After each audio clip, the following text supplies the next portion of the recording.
Henri was no ordinary pea. He was in fact a petit pois, truly a prince among peas. He was born in a pod in northern France, on a grand estate belonging to Baron Gaspard de Montagny. Whilst he was still in the pod, he was delivered with thousands of others to the local canning factory, where his pod was destined to be split open and the little peas processed before being sealed in tins, ready for dispatch to the delicatessens of Europe. But of course, there would be no story if Henri had ended his days in a can. As events would prove over and over again in the future, Henri was not only resourceful, but he had more than his average share of luck. And so it was to be in the canning factory.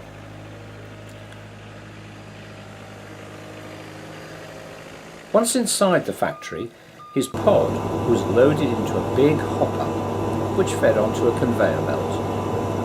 After travelling up this conveyor, they arrived at two giant rollers and burst the peas out of the pods by squeezing them gently. Any relief that Henri experienced on being free of his stuffy pod was short-lived, as the peas were now tumbling down a dark chute at high speed. At the bottom, he landed with a bump on another conveyor and was then drenched when he passed under a cascade of water. Before he had time to recover, he found himself deposited in a can, along with a large number of other very frightened little peas. When the cans were full, they moved off to a point where a machine put lids on the cans. Just before Henri's can arrived at the lid sealing machine. One of the maintenance staff had been working on the machine and had left his spanner on the conveyor. Henri's can crashed into the spanner, and the sudden stop sent Henri and a few other peas over the side of the conveyor and onto the factory floor, where they lay, breathless from the fall and shivering with fright.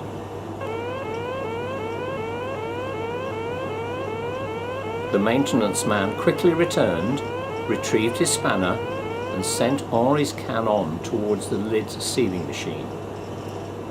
Fortunately, he had not noticed that some peas were missing, and so Henri and his friends had escaped, or at least for the time being. But what was to become of them on the factory floor, weak and exhausted from their fall? So they stayed still all day until the machine stopped, the lights went out, and the factory went quiet. As the evening drew on and the factory got darker and darker, Henri did his best to keep up the spirits of the other peas by performing gymnastic exercises, much to his friends' amusement. But he knew some action needed to be taken before they were discovered in the morning. So he was just in the process of exploring when, suddenly, much to Henri's surprise, the lights went on. He quickly returned to his previous spot with his friends, where he hoped they would be safe. It soon became clear that some cleaners had arrived to clean the equipment and sweep the factory floor, and before Henri and his friends could hide, they were swept into a dustpan by one of the cleaners, which was then emptied unceremoniously into a black bag, along with other rubbish. When the cleaners finished their shift, the bags of rubbish, including Henri's, were placed outside by the factory door, ready for collection the next day.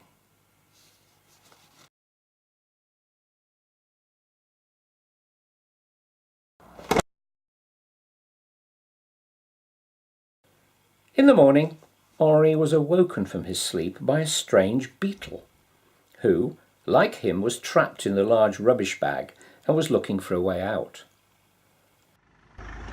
Soon after waking, Henri heard the noise of a vehicle, which turned out to be a refuse collection lorry.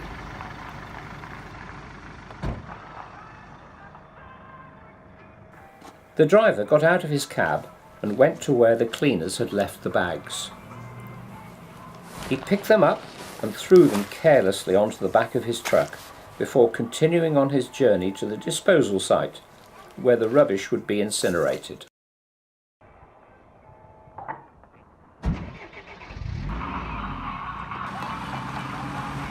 Fortunately for Henri, the truck hit a large pothole, and his bag was thrown over the side of the truck to land at the edge of the road.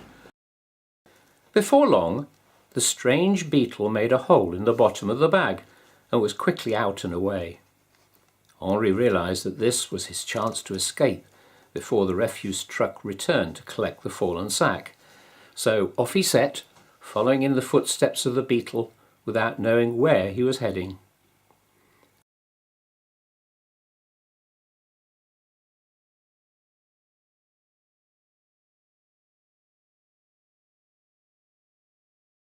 After a while, Henri found himself at the edge of a meandering stream.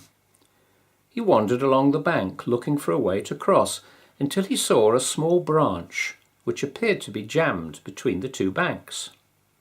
That's it, he thought, and bravely stepped onto the branch and started walking across.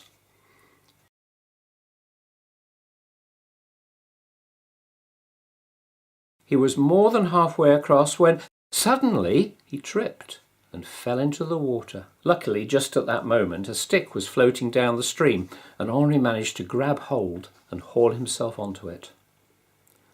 Henri could do nothing as he was carried downstream at speed, precariously hanging on to avoid ending his short life by being thrown into the water and drowned.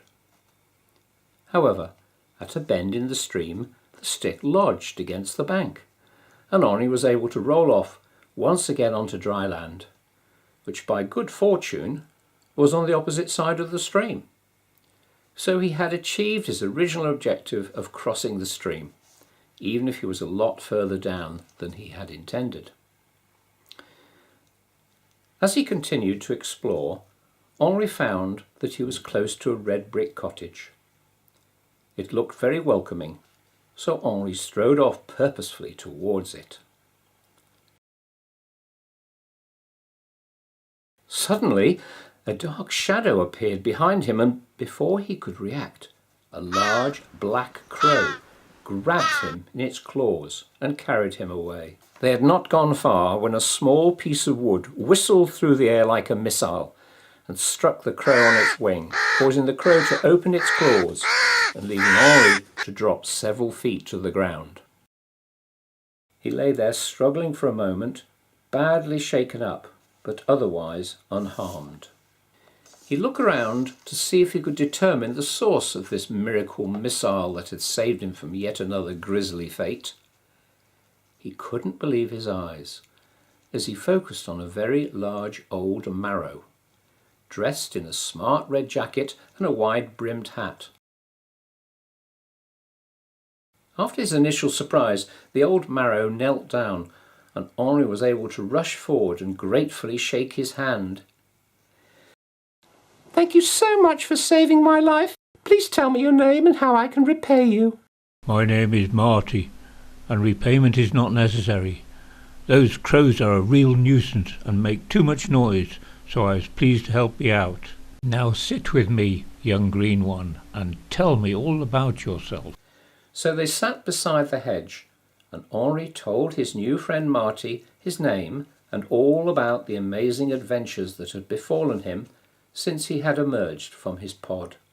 Well, young Henri, you have had an exciting time. What you need is a good feed and some shelter.